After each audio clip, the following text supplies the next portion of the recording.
সারা রাত ইচ্ছে মতো তিশার সাথে খেলে। মুস্তাক তিশা এটা কেমনে কি করে রে ভাই? আপনি আপনার জামের সাথে যেভাবে করেন না, ওই মুস্তাক তিশাও সেইভাবেই করে। অবশেষে কি পাবলিকের কথাই সত্যি হলো? ভেঙে গেল মুস্তাক এবং তিশার সংসার। কি হয়েছে মুস্তাক এবং তিশার মাঝে? কেন মুস্তাককে ছেড়ে তিশা চলে গেল? বন্ধুরা, পাবলিকের কাছে কিছু শুনে নেওয়া যায়। আমি বুঝি না, এই মেয়েটা যখন রাতে এই বেটার সাথে যায় বেডরুমে, এটা এত বড় একটা দামড়ার মতো মানুষকে কিন্তু ভয় পাওয়ার কথা ভাই। আর ওকে কিভাবে কিস করে কিভাবে? আমি ভাই এটাই বুঝি না। এর দাঁত নাই, বুইড়ার কিছু নাই, একে কিভাবে এদিকে তাকায় কিভাবে? আমি বলুন না, আমার শরম করে।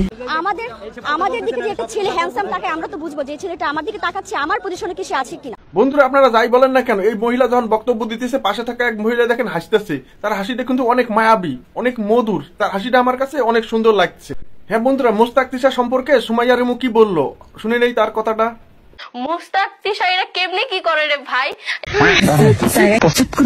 আপনি আপনার জামের সাথে যেভাবে করেন না, ওই মুস্তাক তিশাও সেইভাবেই করে।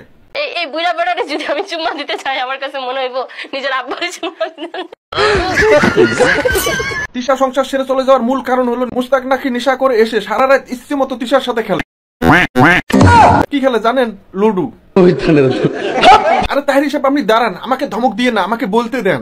ভাই, তিশা হলেন ছোট্ট মেয়ে। এই রাত বেড়াতে সে খেলতে ভালোবাসে না, কারণ এই লুডু খেলতে যায় সে অনেকবার অসুস্থ হয়ে গিয়েছে। কি আপনার কি বিশ্বাস হইতেছে না? তাহলে শুনুন, তিশার মুখেই শুনুন।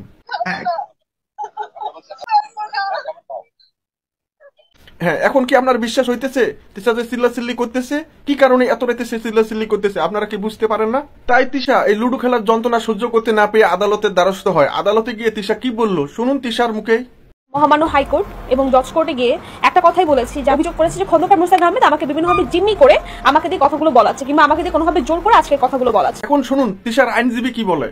নেশার কথাই এসেছে, তদন্ত সাপেক্ষে যদি ডোপ টেস্ট হয়ে থাকে, তো আপনি এখানে এত ভয় পাচ্ছেন কেন? আপনি আমার কোনো তদন্ত লাগবে না। এখন শুনুন এই 80 বছরের এই বুড়ে পাটাটার মুখে, এই বুড়ে পাটাটা কি বললো। আমি এটা কোনোভাবেই সামাজিক যোগাযোগ মাধ্যমে আনতে চাইনি। মুস্তাক চাচা কেন তিশা এগুলো সোশ্যাল মিডিয়ায় প্রকাশ করছে তা জানেন?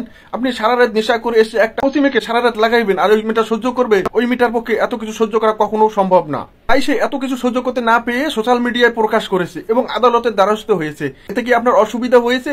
যদি অসুবিধা হয়ে থাকে তাহলে তো আপনি ওই রাতের কথা চিন্তা করেন না। এ সম্পর্কে তিশার বাবা কি বললো? ওনার আন্তরিকতার মধ্যে দিয়ে থলের বিড়াল বের হয়ে আসবে। বন্ধুরা, তিশার বাবা নাকি থলের বিড়াল বের করবে। আসলে বন্ধুরা, তিশার বাবা কখনো থলের বিড়াল বের করতে পারবে না, কারণ তার মেয়ে একটা টাকার লোভী। টাকার লোভের জন্য তার মেয়ে একটা বুড়ে বেটাকে বিয়ে করছে। অনেকের মন্তব্য এটাই। হ্যাঁ বন্ধুরা, অনেকে অনেক ভাবে সোশ্যাল মিডিয়া প্রকাশ হইতেছে যে তিশা নাকি মুস্তাককে ছেড়ে চলে গেছে। আসলে তিশা মুস্তাককে ছেড়ে চলে যায় নাই এবং তিশার এবং মুস্তাকের মধ্যে কোনো রকম ঝামেলাও হয় নাই। আগের ভিডিওগুলো এডিট করে সোশ্যাল মিডিয়ায় প্রকাশ করতেছে, কারণ এটা একটা বিজনেস। হ্যাঁ বন্ধুরা, তাই বলতেছি তিশা মুস্তাককে বিয়ে করেছে, সে টাকার লোভে বিয়ে করুক, আর যৌবনের লোভে বিয়ে করুক, আর সম্পত্তির লোভে বিয়ে করুক, আর সম্মানের লোভে বিয়ে করুক, যার লোভে বিয়ে করে না কে, তিশা মুস্তাকের কাছে অনেক সুখী আছে এবং তিশা মুস্তাককে ছেড়ে চলে যায় নাই এবং মুস্তাককে ছেড়ে তিশা কখনো চলে যাবে না। যদি যায়, কোনো একজনের মৃত্যু যদি হয়, তখন সে একজনকে ছেড়ে চলে যাবে, এটাই বাস্তব। আর তিশা কখনো জীবিত থাকা অবস্থায় মুস্তাককে ছেড়ে চলে যাবে না, এটা বলেছে তিশা। তাই বন্ধুরা বলতেছি, সোশ্যাল মিডিয়ায় এসব গুজব ছড়াইয়েন না। সোশ্যাল মিডিয়ায় এসব গুজব ছড়াইয়ে সুগার ডেডি এবং সুগার মাম্মির সংসারটা নষ্ট করেন না এবং তাদের নামে আর অবাঞ্ছিত কথাও বললেন না।